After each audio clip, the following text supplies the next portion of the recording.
ये कहानी है कार्तिक स्नान की। एक गांव में एक बूढ़ी औरत रहती थी। वह कार्तिक का व्रत रखा करती थी। उसके व्रत खोलने के समय भगवान कृष्ण आते और एक कटोरा खिचड़ी का रखकर चले जाते। उस बूढ़ी औरत के पड़ोस में एक और औरत रहती थी। वह हर रोज यह देखकर सोचा करती कि इसका कोई नहीं है, फिर भी इसे खाने के लिए भोजन मिल ही जाता है। एक दिन कार्तिक महीने का स्नान करने के लिए वे बूढ़ी औरत गंगा में गई। पीछे से भगवान कृष्ण आए और उसका खिचड़ी का कटोरा रखकर चले गए।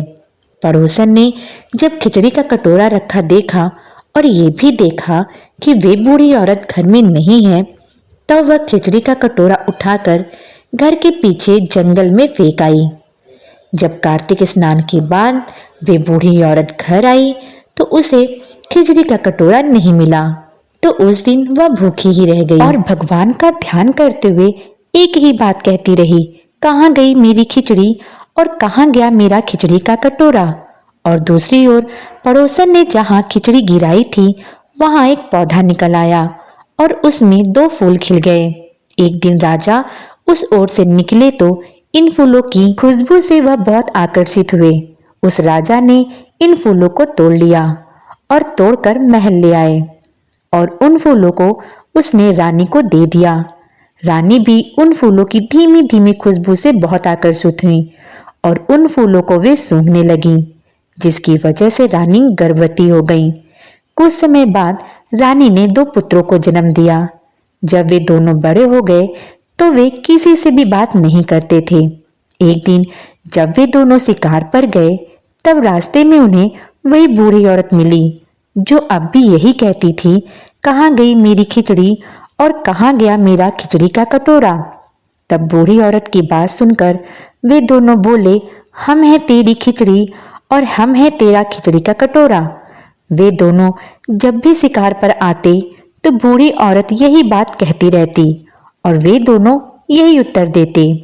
एक दिन एक सिपाही ने राजा को ये बात बताई। ये सुनकर राजा को बड़ा आश्चर्य हुआ कि ये दोनों लड़के तो किसी से बात ही नहीं करते, पर वे उस बूढ़ी औरत से कैसे बात कर सकते हैं। तब राजा ने उस बूढ़ी औरत को दरबार में बुलाया और पूछा कि ये दोनों लड़के हम में से किसी से बात नहीं करते, पर ये दोनों लड़के तुमसे कैसे बात कर सकते हैं। तब बूढ़ी औरत कहती है, महाराज मुझे नहीं पता कि ये दोनों मुझसे कैसे बात करते हैं। मैं तो कार्तिक माह में कार्तिक का स्नान और व्रत किया करती थी। तब कृष्ण भगवान मुझे खिचड़ी का एक कटोरा भर के दे जाया करते थे। एक दिन जब मैं कार्तिक मास का स्नान करके घर वापस आई तो वे खिचड़ी का कटोरा मुझे नहीं मिला। बस मैं अपनी वही खिचड़ी और वही खिचड़ी का कटोरा पूछने लगी। तब इन दोनों ने मुझे बताया कि जब मैं घर पर नहीं थी तब मेरी पड़ोसन ने मेरी खिचड़ी घर के पीछे जंगल में फेंक दी थी।